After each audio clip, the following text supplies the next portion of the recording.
许多长辈跟我分享，他们晚上常常觉得胃口灼热，翻来覆去睡不安稳，甚至半夜要起来上厕所好几次。有人以为只是年纪大了就这样，却没有注意到，这往往和晚餐时间拖得太晚有关。在台湾，很多家庭因为孩子下班晚，聚餐习惯往往8、9点才开始吃晚餐。有些甚至要到10点才动筷子，对当时的胃口来说，好像不觉得有什么问题，但身体却默默承受压力。根据国健署的调查，长期晚餐过晚，不仅和肥胖有关，更会增加心血管疾病和代谢症候群的风险。大家好，我是林医师，在社区医院服务超过20年。陪伴过无数长辈走过健康的起伏，我深知晚一点吃没关系这种想法有多普遍，但也亲眼看过太多人因为这个习惯导致身体出现严重问题。别忘了订阅并开启小铃铛，这样您就能随时收到最新的健康建议。我也想知道您是否正在收看。如果觉得有帮助，请在留言区输入数字1；若觉得没有帮助，请输入0。在这段影片里，我会带您认识晚餐吃得太晚，身体会承受的4大严重后果。最后，我还会分享一个非常简单的小秘诀，让您不用太勉强就能逐步改善这个习惯。请务必看到最后。这对您和家人都很重要。或许您会好奇，只是把晚餐时间往后推1点，真的会造成这么大的影响吗？接下来，我想跟大家分享一位长辈的真实经历。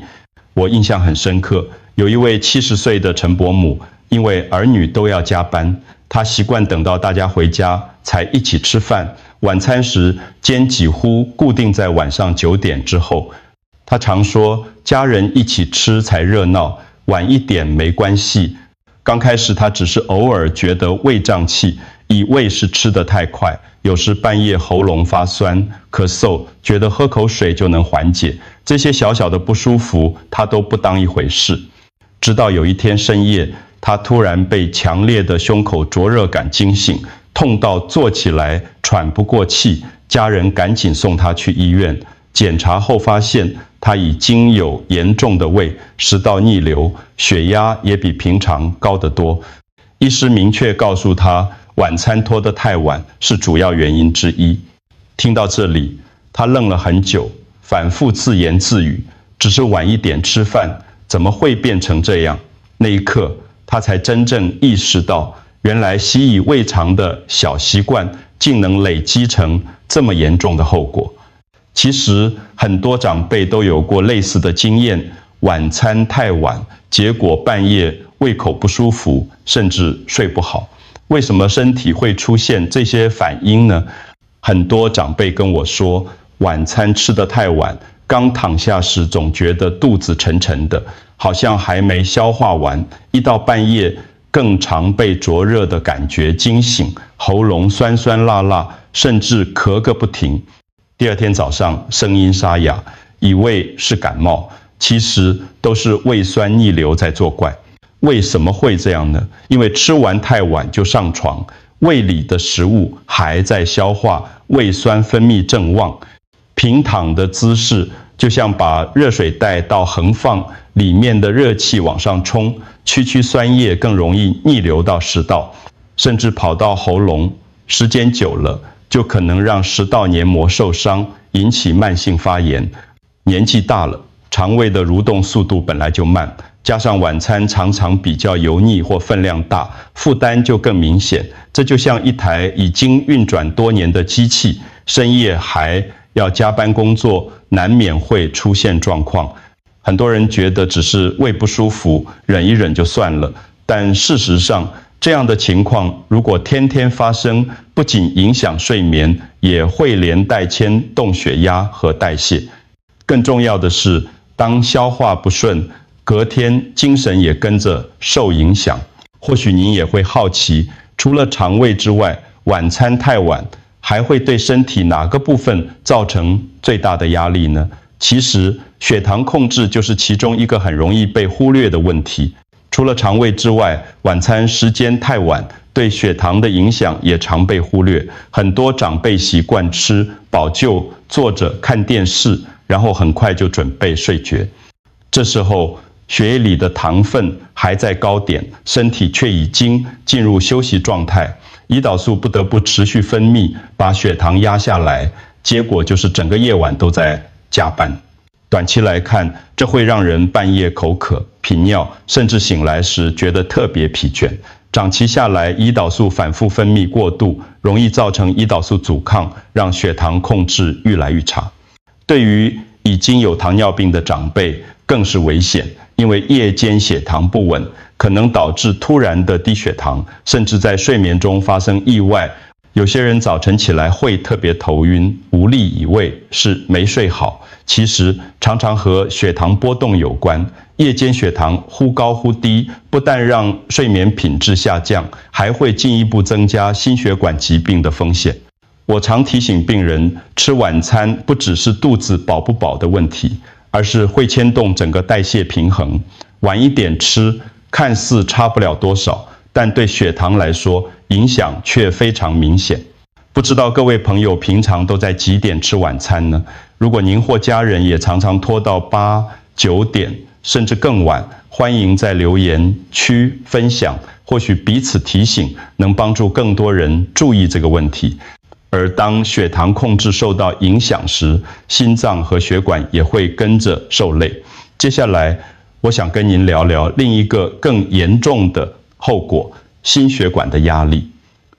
晚餐吃得太晚，不止肠胃在辛苦，其实心脏和血管也跟着受累。因为食物正在消化，血液大量集中到肠胃，心脏就必须加快速度，把血液推到全身。年轻的身体或许还能承受，但对血管弹性已经下降的长辈来说，就像肩膀上忽然多背了一个沉重的包袱。很多人以为只是吃饱就想休息，结果半夜常常被胸口闷、心跳加快吵醒。有人量过夜间血压，竟然比白天还高。这些状况并不是偶然，而是心血管在暗中承受压力。长期下来，心脏每天都被迫加班，负担一点一滴累积，夜间高血压、心律不整，甚至中风、心肌梗塞的风险都因此而增加。很多案例显示，发病往往来得突然，没有任何预兆。我常告诉病人，心脏是一台日夜不停运转的引擎，需要规律的节奏。如果总是在深夜被迫加速，就好像老旧的机器硬被逼着全速运转，出现问题只是时间早晚。或许您自己也有过这样的经验，吃得太晚，上床之后却怎么翻也睡不安稳。这背后的原因其实和睡眠品质息息相关。很多长辈常常告诉我，晚餐吃得太晚，上床后总觉得肚子还在滚，怎么躺都睡不安稳。这种情况非常普遍，因为胃里还在消化，身体难以完全放松，结果就是翻来覆去，好不容易睡着，又常常半夜惊醒。有人会梦境特别多，甚至醒来时满身大汗。有人明明睡了一整晚，早上起来却觉得头重脚轻，好像根本没有真正休息过。这些都是晚餐太晚造成的影响。为什么会这样呢？因为睡眠是一个让全身器官进入修复的过程，但当胃肠还在努力工作，脑部就难以进入深层睡眠。久而久之，睡眠品质下降，免疫力跟着变差，更容易感冒，记忆力和专注力也受到影响。对年纪渐长的人来说，这还可能增加失智的风险。我常比喻深夜的身体就像要进入保养模式，如果这时候肠胃还在加班，就等于打乱了修复的节奏。1天2天可能没什么感觉，但长年累积下来，影响就非常明显。或许您会想，为什么一个小小的吃饭时间，竟能牵动到肠胃、血糖、心脏，甚至连睡眠都受影响？接下来，我想从医学原理的角度，用最简单的方式帮大家解释清楚。或许您会想，一顿晚餐的时间差，怎么可能牵动这么多地方？其实关键就在于我们身体的昼夜节律，白天活动，晚上休息，这是自然的节奏。但如果晚餐拖得太晚，整个节奏就被打乱。首先，肠胃原本应该在夜间放松，可是因为食物还在消化，只能持续加班，胃酸分泌增加，容易往上逆流，胰岛素也被迫延长，工作时间血糖因此不稳定。同时，大脑里分泌的褪黑激素本来应该帮助我们入睡，但当身体里还有大量的消化和代谢活动时，讯号就变得混乱，结果就是想睡却睡不好。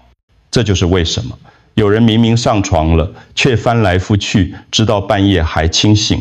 长期下来，这种节律失调，就像时钟慢慢走偏，带来一连串的连锁反应：消化不好、血糖失衡、心脏加班、睡眠破碎。这些看似独立的问题，其实都是同一条线上串起来的。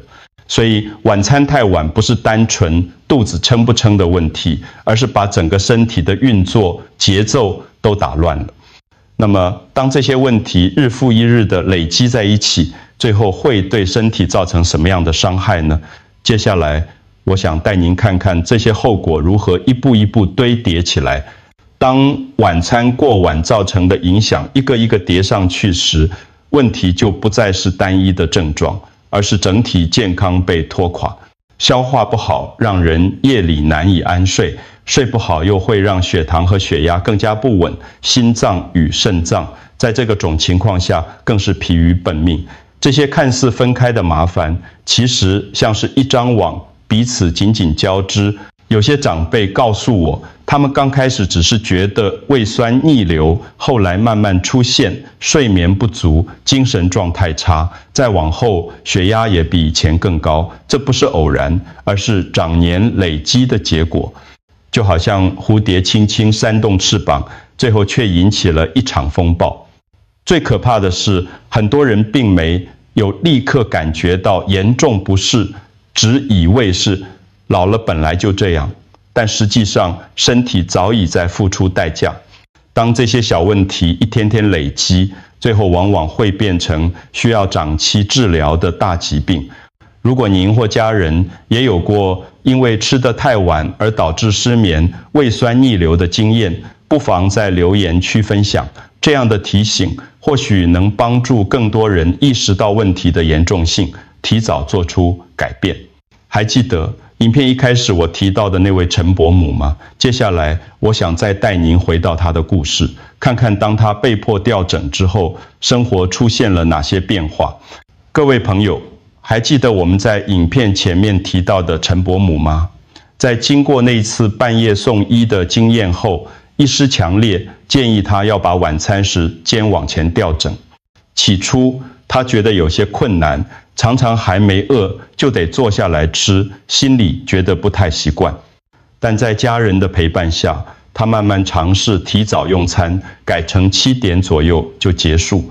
过了一段时间，她惊讶地发现半夜胃灼热的次数明显减少，睡眠也比以前安稳一些。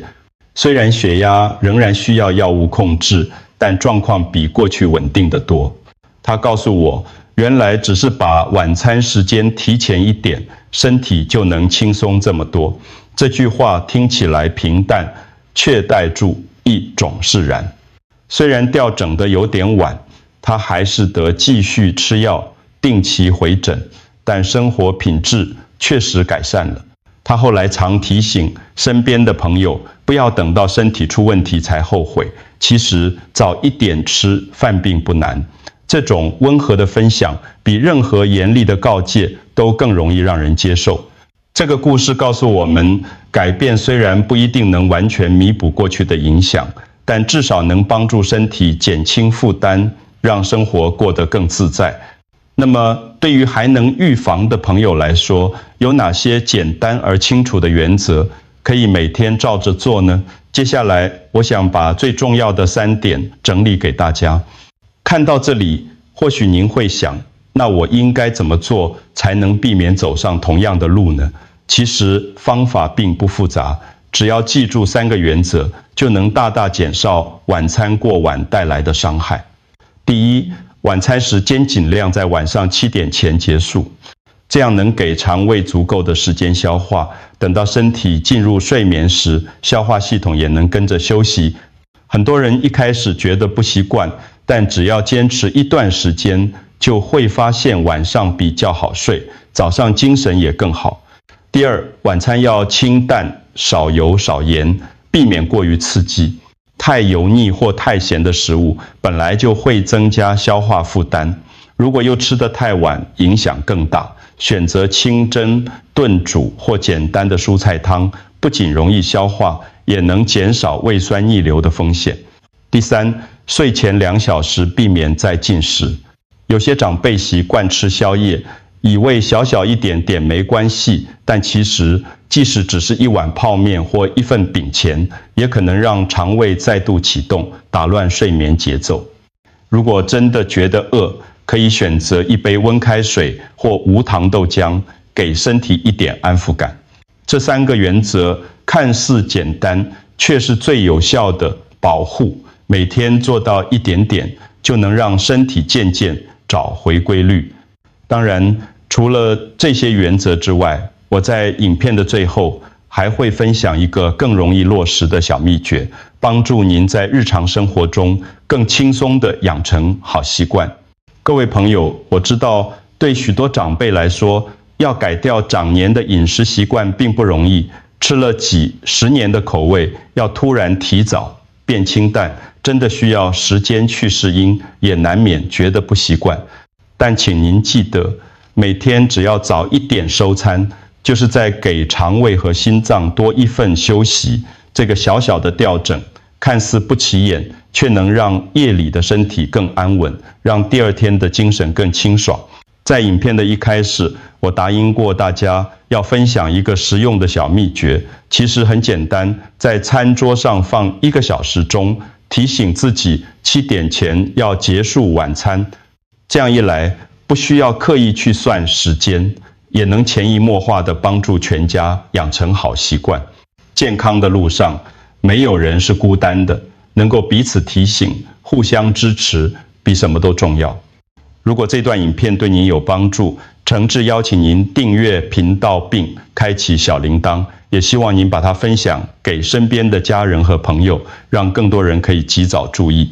本影片仅供一般健康参考，不能取代医师的诊断与治疗。如有任何疑虑，请务必向医师或药师咨询。祝福您每一天都能安心享受提早清淡的晚餐，让生活更自在也更健康。